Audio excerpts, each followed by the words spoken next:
بسم اللہ الرحمن الرحیم۔ علم کے بارے میں کہ علم کی فضیلت بہت زیادہ ہے، اور جو بندہ علم حاصل کرتا ہے وہ دنیا میں بھی کامیاب ہے اور آخرت میں بھی کامیاب ہے۔ فرمایا کہ وَقُلْ رَبِّ زِدْنِی عِلْمًا، کہ اے ہمارے رب ہمارے علم میں اضافہ فرما، ہمارے علم کو زیادہ فرما۔ تو یہ دعا ہے کہ جو بندہ علم حاصل کرتا ہے اور یہ دعا پڑھتا ہے تو اللہ تبارک و تعالی اس کے علم میں اضافہ فرما دیتا ہے۔ اور جو بندہ اللہ کو زیادہ محبوب ہو، اللہ کو زیادہ پیارا ہو، حضور پاک صلی اللہ علیہ وسلم نے فرمایا کہ جس بندے سے اللہ تبارک و تعالی محبت رکھتا ہے، اس کا خیر کا ارادہ کرتا ہے، تو اس کو دین کی سمجھ جو ہے وہ عطا فرماتا ہے۔ یعنی جو بندہ اللہ کو محبوب ہو تو اللہ تبارک و تعالی اس کو دین کے رستے پر چلا دیتا ہے۔ دین کا رستہ خواہ وہ اذان دیتا ہو، مسجد کی صفائی کرتا ہو، کوئی بھی کام ہو دین کا، وہ دین کے رستے پر آ جاتا ہے۔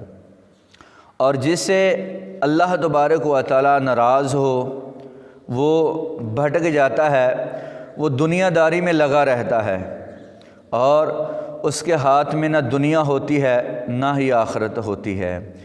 تو اس لیے اللہ تبارک و تعالی کی عبادت کریں، علم حاصل کریں، تاکہ ہمارے آنے والی نسلوں تک جو ہے وہ علم جو ہے وہ پھیلتا جائے۔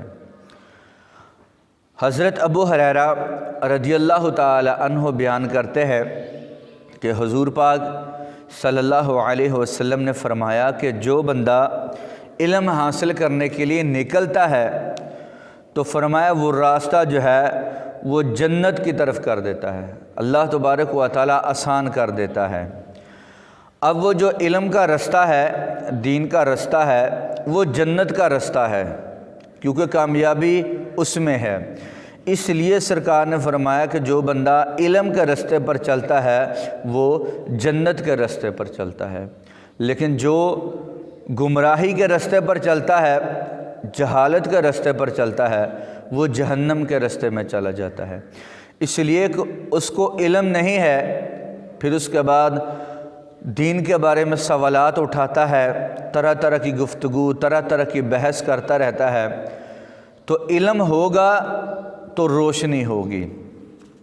اس کے بعد فرمایا حضور پاک صلی اللہ علیہ وسلم نے کہ جو بندہ علم حاصل کرنے کے لیے نکلتا ہے تو جو فرشتے جو ہیں وہ طالب علم کی رضا کے لیے خوش ہو کر جو ہے وہ اپنے پر بچھا دیتے ہیں، اور فرمایا کہ آسمان و زمین کی جو مخلوق ہے یہ علم والے کے لیے مغفرت کی دعا کرتی ہے۔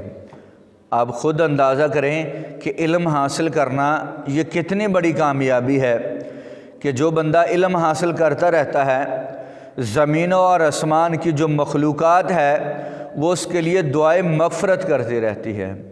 اس لیے کہتے ہیں کہ جس نے علم حاصل کیا وہی شخص جو ہے وہ کامیاب ہو گیا۔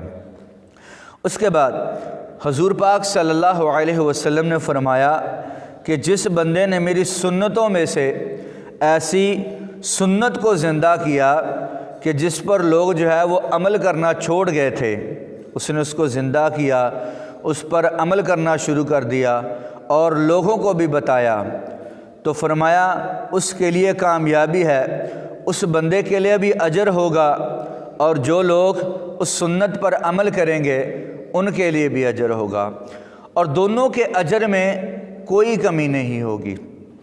فرمایا کہ لوگ جو ہے وہ جہالت کی طرف جا رہے ہیں، آپ دین کو زندہ کریں۔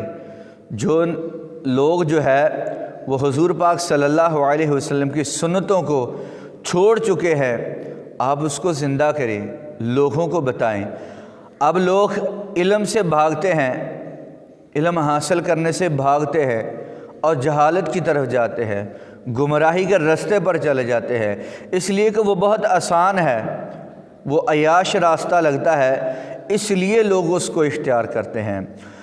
اور حضور پاک صلی اللہ علیہ وسلم نے فرمایا کہ جس بندے نے کسی گمراہ کام والی بدعت کو ایجاد کیا، کوئی ایسا کام جو ہے وہ ایجاد کر دیا، گمراہی کا رستہ، لوگ اس پر بھی عمل کرے اور پھر اس کا گناہ جو ہے وہ ان لوگوں کو بھی ہوگا، اور جس نے وہ گمراہ کی بدعت کو ایجاد کیا ہے اس کو بھی گناہ ہوگا۔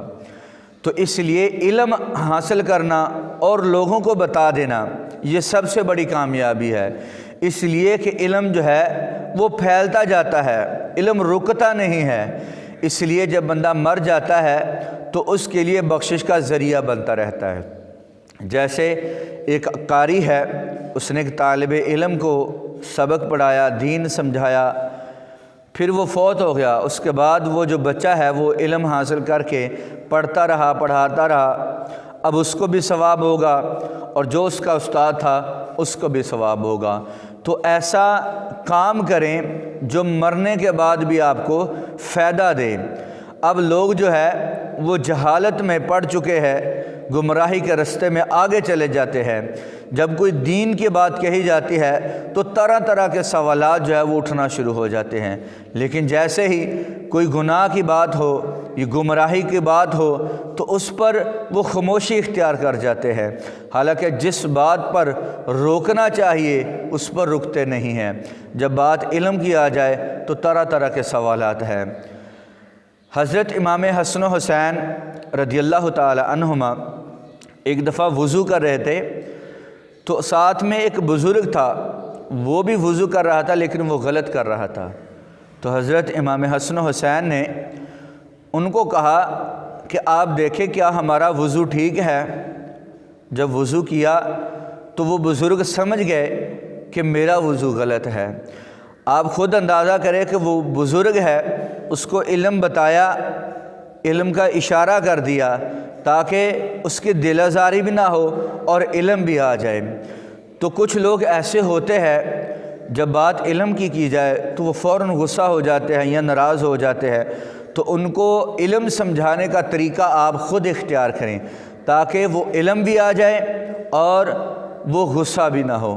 تو دعا ہے کہ ہم سب کو عمل کرنے کی توفیق عطا فرمائے۔